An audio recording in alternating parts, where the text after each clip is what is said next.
سلام و هزار باریکلا به همه شما هموطنای گل خودم. آقا دیشب ایرانیای با معرفت دار نیویورک رو قرق کرده بودن.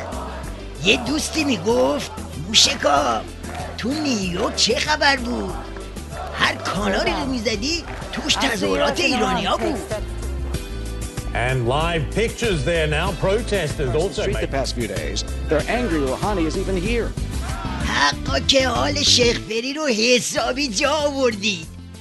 دم روباه بنفشو اساسی قیچی کردی. بدبخت فکر میکرد الان تو نیویورک حلوا پخش میکنن، اما جای حلوا با مشت جانانه ایرانیان با غیرت مواجه شد.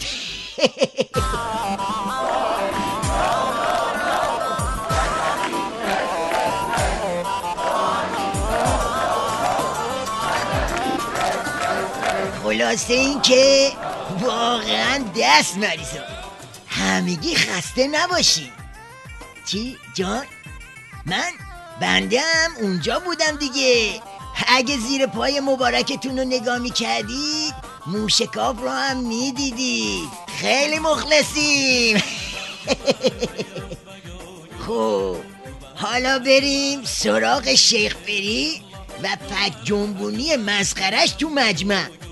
فقط به عنوان اشانتیون این چند جمله رو داشته باشین. جمهوری اسلامی ایران باور دارد که با ترکیب هوشمندانه از امید و اعتدال میتوان همه چالش ها را مدیریت کرد. جنگ افروزان میخواهند امیدها را بخشکانند. اجازه دهید به پرونده هسته‌ای ایران اشاره کنم. پذیرش حق طبیعی، قانونی و مسلم ایران به فرموده رهبر فرزانه انقلاب اسلامی ساده ترین راه حل این موضوع است. به پای هوشیاسی در نره با این نرمش قهرمانانت. اینجوری که تو عضلات تو کش دادی فکر کنم تاندون ماندونات پاره بشه. بابا شیخ فری واسه کی داری روزه اعتدال میخونی؟ دوران پشتک و باروی حاجی خاتمی با اشبه گفتگوی تمدنات تموم شده. بعد تو میخوای تو مجمع عمومی همون سوسیس انرژی هسته‌ای حق مسلم ماست و بذاری لای نون باگت اعتدال به خورد خلایق بدی. دانش هسته‌ای در ایران بومی شده و فناوری هسته‌ای از جمله غنیسازی به مرحله تولید انبوه رسیده است. لذا تصور این که با مانع شدن از برنامه هستی ایران از طریق اعمال فشارهای غیرقانونی میتوان صلح‌آمیز بودن چنین برنامه‌ای را تضمین کرد موهوم و به غایت غیر واقع بینانه است. معلومه حسابی چشت از تهدیدهای کیان و خط نشونهای سپاه و نوچه های سیدلی ترسیده ها، چون تا اینجای کار کوه نرمش قهرمانانه موش زایی.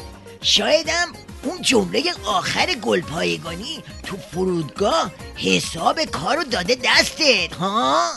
ببین شیخ حسن یه قطره زر بیشتر نشه ها، با همون سر و ته تحریما رو هم بیار. حالا یه ماچم از اون کله پوکت بده.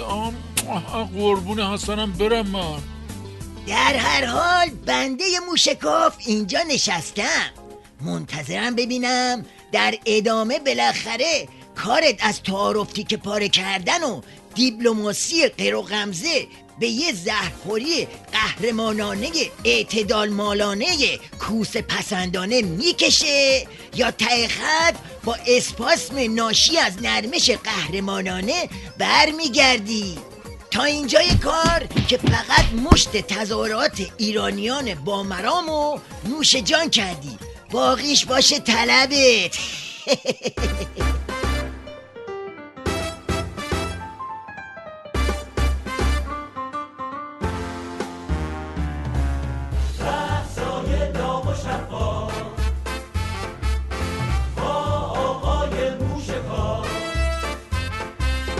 با آقای موشکار